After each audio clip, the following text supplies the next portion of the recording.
2025 is right around the corner, and right now is the perfect time to start reflecting on the past year and setting intentions and goals for the new year. I honestly was not in the mood to do this, and I was planning on doing it maybe in January, but I started 75 Hard 2 weeks ago, and it has me like in this energy of wanting to get my life together. So now I'm ready to start reflecting and planning, and I'm gonna take you through the step-by-step of reflecting on 2024 and then planning for 2025, setting your intentions, setting your goals. And I don't know about you, but there is something about 2025 that just feels so exciting. It feels so hopeful. This is going to be our year, okay? Doesn't matter how 2024 was for you.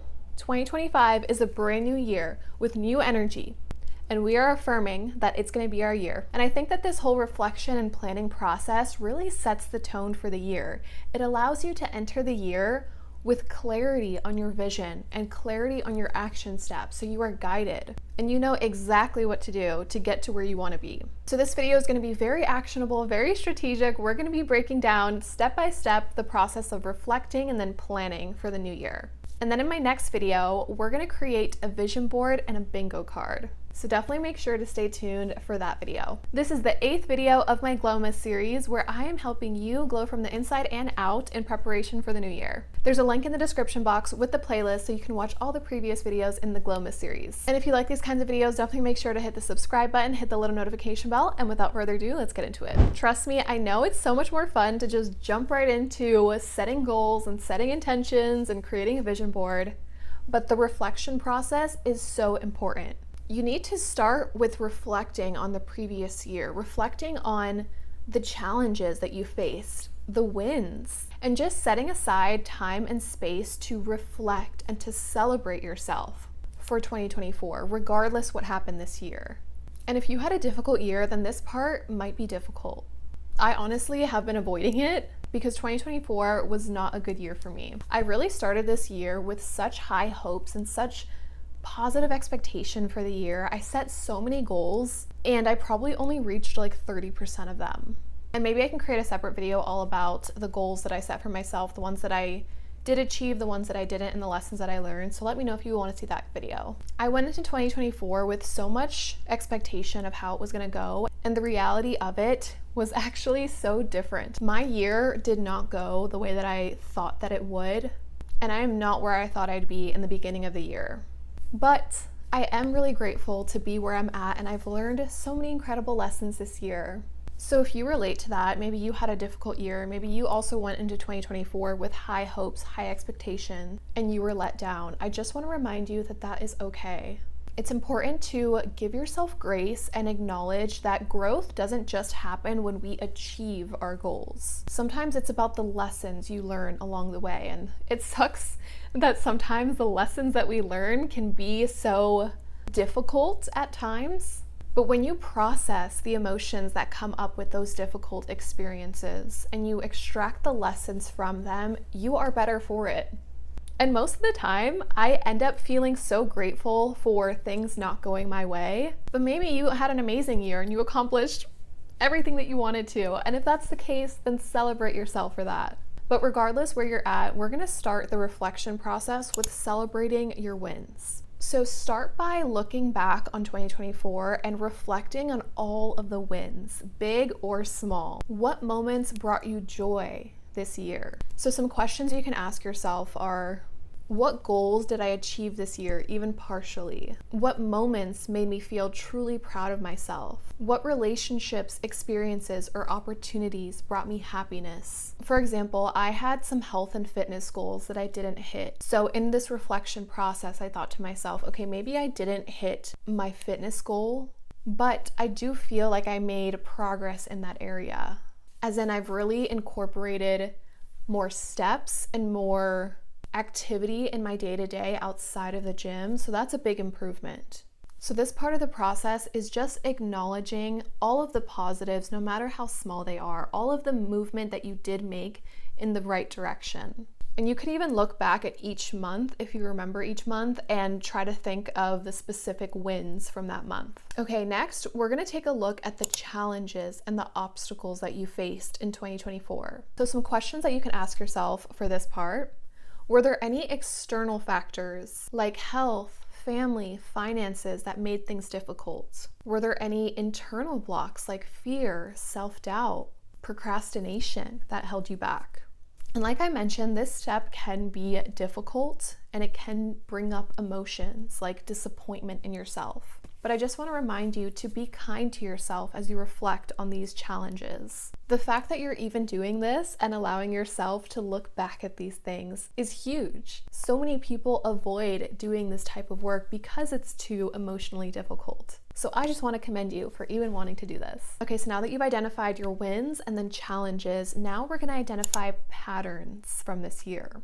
So look at the reoccurring themes of this year. Were there certain thoughts, situations, or habits that kept on popping up? And then what did those patterns teach you?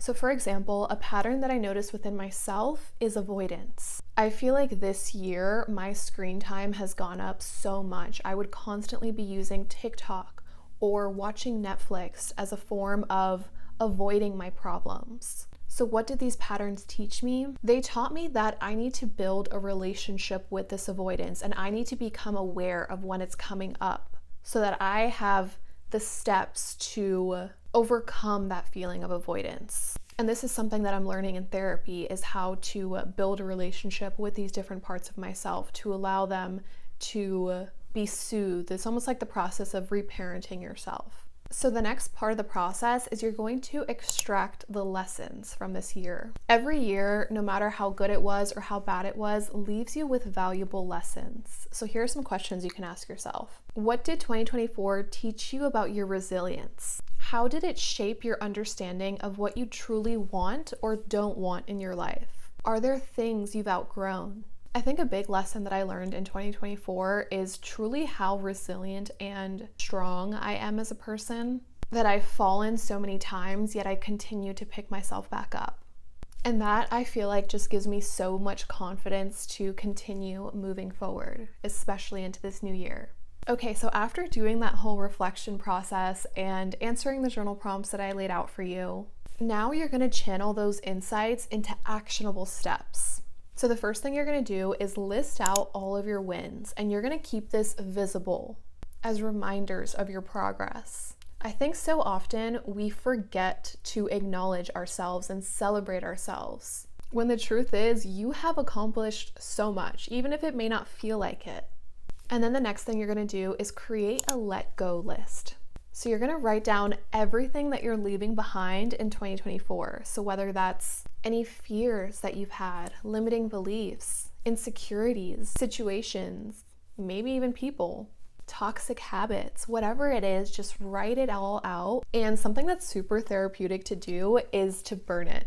Of course, do this safely. Maybe go outside with a lighter and burn it.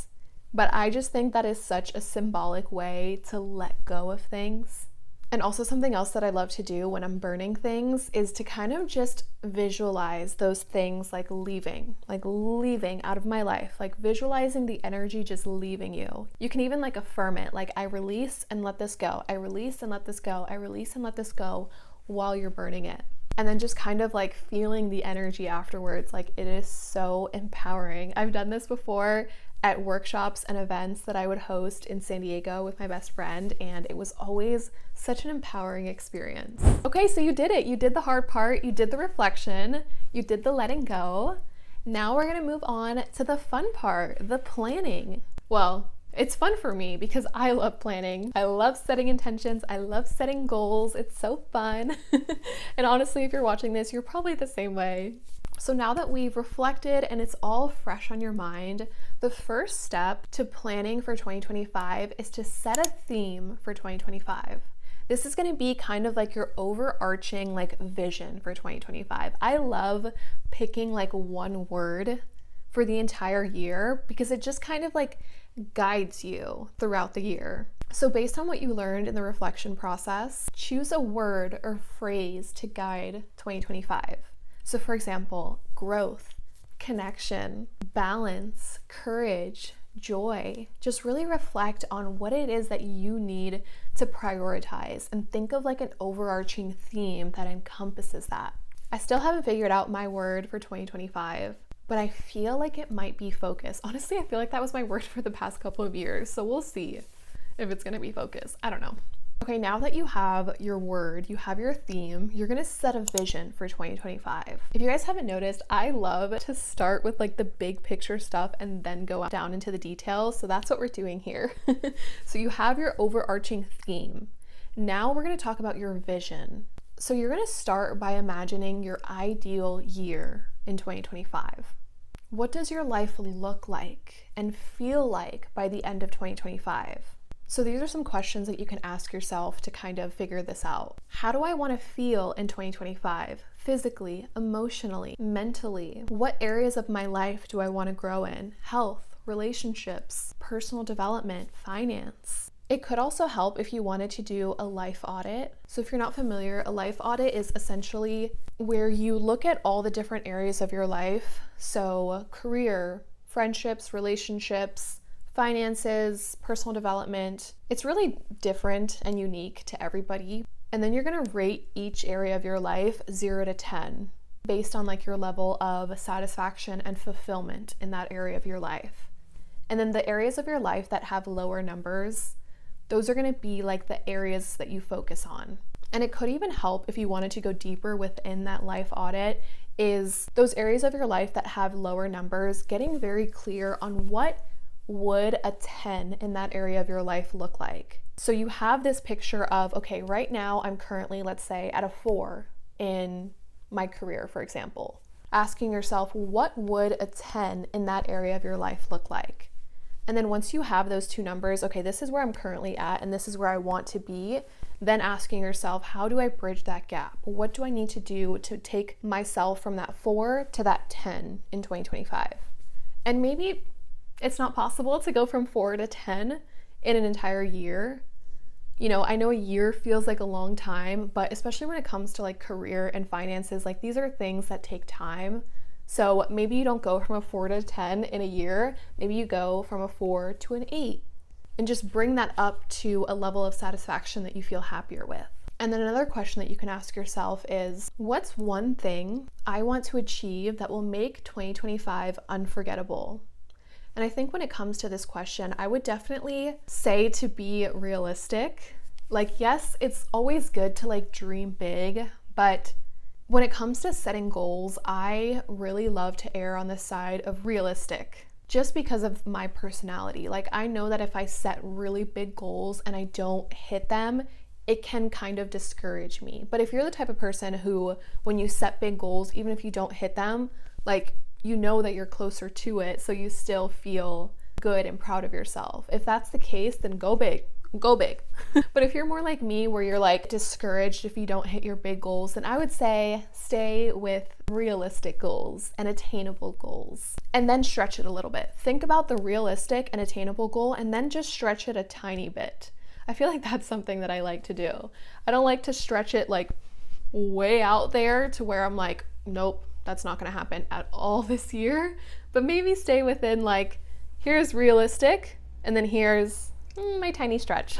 Okay, so after you ask yourself these questions, write a short dream life paragraph for 2025. And you can even ask ChatGPT to create this for you. If you watched my video all about reinventing yourself, I gave you a script on creating your dream life. So if you wanted to take that script and essentially have it just for 2025, you could do that. So think about 1 year from now, December 2025, and write a story of what your life looks like then. So write about your routines, your accomplishments, how you feel, how you look. And this vision will kind of act as like your compass throughout the year. This will be what's guiding you. And I would say focus more on what it feels like, not so much on like the specifics of what it looks like. Just because you never know what could actually happen in a year. Like, so much can happen in a year. Like, for example, I started my year in San Diego, living in an apartment with my best friend. And I had absolutely no idea in my mind that I would end up at the end of the year in Florida, living back with my parents. So if I wrote a story of my dream life a year ago and it was so focused on what my life looked like, I might have felt disappointed in myself, honestly, because it doesn't really look like that.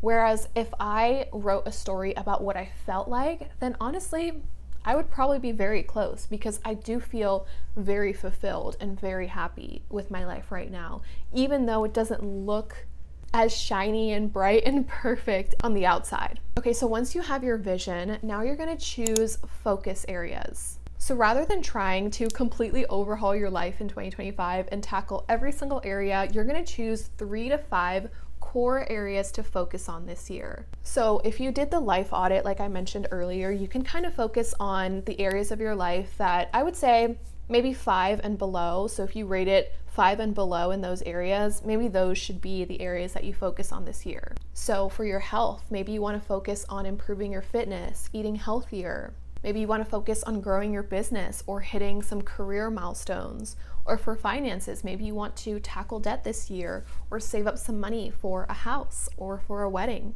Maybe you want this year to be your year for connection and for relationships and friendships, to put yourself out more, to meet new people, maybe to go on more dates or to strengthen the current relationship that you have. Or maybe you want this year to be all about you, where you're focusing on yourself, your personal growth, building discipline, building confidence in yourself. Just really think about those areas of your life where you feel the least fulfilled in, and then have those be your focus. And then for each focus area that you decide on, write one major goal that aligns with your vision for 2025. And we're gonna create SMART goals. So if you're not familiar with SMART goals is essentially a very strategic way to set goals that are specific, measurable, achievable, relevant, and time-bound. So in order to make a goal specific, you need to clearly define what it is that you want to achieve. So instead of saying, I want to lose weight, a specific goal would be losing 10% body fat. And then measurable, quantify your progress. So whether it's a dollar amount, a weight, or a skill level. So like I said in that example, losing 10% body fat. And then you want to make it achievable. So kind of like how I said before, it's okay to like stretch yourself and to be a little ambitious, but keep it realistic. And then you want it to be relevant. So make sure that the goal aligns with your vision and with the focus areas. And then the last part of setting a SMART goal is making it time-bound. So setting a deadline to actually hit this goal. So here are some examples of SMART goals for different areas of life. So for health, lose 10% body fat by June 30th by exercising 4 times a week and meal prepping.